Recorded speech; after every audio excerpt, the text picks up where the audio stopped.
آیا صوفیہ، جسے تاریخ میں ہاجیہ صوفیہ اور آیا صوفیہ کے نام سے بھی جانا جاتا ہے، یہ ترکی کے دارالسلطنت اور دنیا کے عظیم الشان شہروں میں شامل شہر استنبول کی ایک سب سے قدیم اور تاریخی عمارت ہے، جو آج کے دور میں ایک عظیم عجائب گھر میں میوزیم ہے۔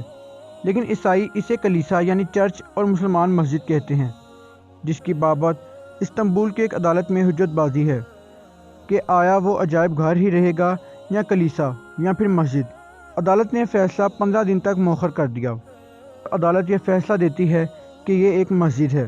آیا صوفیہ کی عمارت 532 عیسوی سے 537 عیسوی کے درمیان گرجا گھر کے طور پر بادشاہ جسٹینین کے دور میں تعمیر کی گئی۔ یہ عیسائیوں کی سلطنت کی سب سے اہم تعمیر قرار دی جاتی ہے۔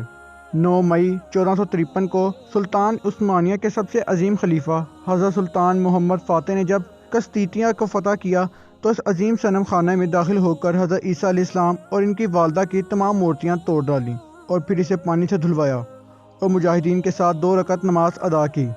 اس کے بعد وہ کلیسا ایک بڑی مسجد میں تبدیل کر دیا گیا۔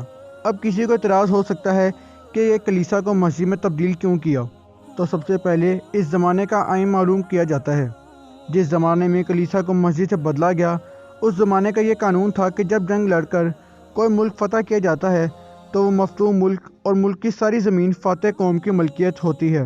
یہ قانون صرف اسلام کا نہیں بلکہ ساری دنیا کا تھا، لیکن سلطان محمد فاتح نے سوائے ہاجیہ صوفیہ کے اور کسی کلیسا کو ہاتھ نہیں لگایا، بلکہ انہیں ان کی اصلیت پر چھوڑ دیا اور اعلان کر دیا کہ جو بھی عیسائی ہماری سلطنت میں رہنا چاہتا ہے تو وہ رہ سکتا ہے، اسے مکمل امان دی جائے گی۔ لیکن ہاجیہ صوفیہ کو اس لیے مسجد میں تبدیل کر دیا گیا کہ وہ نصاری کی عظمت رفتہ کا نشان تھا۔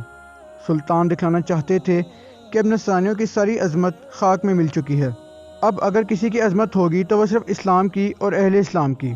اسلامی اور دنیاوی دونوں قانون کے مطابق سلطان نے کچھ بھی غلط نہیں کہا تھا۔ اگر ہاجیہ صوفیہ کو مسجد میں بدلا گیا تو وہ قانون کے مطابق تھا، لیکن یورپی اور یہودی مورخین نے عثمانیوں کی اس تاریخ کو اس قدر مسخ کر کے پیش کیا کہ آج عیسائیوں کا ہر بچہ عثمانیوں کے لیے اجداد کا قاتل سمجھتا ہے اور یہ بھی سمجھتا ہے کہ عثمانیوں نے ہاجیہ صوفیہ پر قبضہ کیا، جبکہ یہ سفید جھوٹ ہے۔ عثمانیوں نے غضب نہیں کیا بلکہ لڑ کر فتح کیا۔ بہرحال ہاجیہ صوفیہ 1453 یعنی فتح قسطنطنیہ سے لے کر خلافت عثمانیہ کی بربادی تک ایک مسجد تھی۔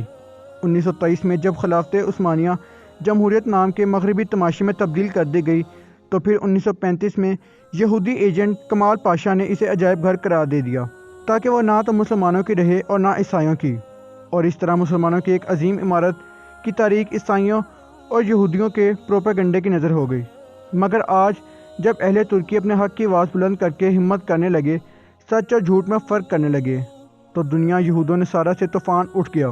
یہی وہ بے شرم یہود و نصارہ ہیں جو گزشتہ 100 سالوں سے ارض فلسطین کو مقتل بنائے ہوئے ہیں اور بیت المقدس پر ناجائز دعویٰ کر رہے ہیں۔ جب فلسطین و شام اور بغداد و یمن سے مسلمان مارے جاتے ہیں تو ان جمہوری بندروں کو جمہوریت یاد نہیں آتی، مگر جب ترکی میں نام نہاد کلیسا پر بات آتا ہے تو ان کو جمہوریت یاد آتی ہے۔ حالانکہ ہاجیہ صوفیہ مسلمانوں کی عمارت ہے اور بلا شبہ دوسری طرف اسلامی تاریخ سے ناآشنا اور مغربی زدہ مسلم طبقہ بھی ہاجیہ صوفیہ پر لیکچر دے رہے ہیں اور کہہ رہے ہیں کہ مسلمانوں کو ایسا نہیں کرنا چاہیے، جن کی عمارت ہی ان کو دے دیں۔ کبھی ہندوستان میں بابری مسجد اور کبھی ترکی میں مسجد کلیسا کے لیے دے دینے کا نادان فیصلہ۔ ہماری یہ قوم نادان ہے، ان نادانوں کو کون سمجھائے اور کیوں کر سمجھائے؟ ہم تو سمجھانے سے رہے، مگر علامہ اقبال نے کیا خوب فرمایا ہے کہ ہم پوچھتے ہیں شیخ کلیسا نواز سے، مشرق میں جنگ شر سے ہے تو مغرب میں بھی ہے شر، حق سے اگر غرض ہے تو ریبہ ہے کیا بات، اسلام کا محاسبہ یورپ سے درگزر۔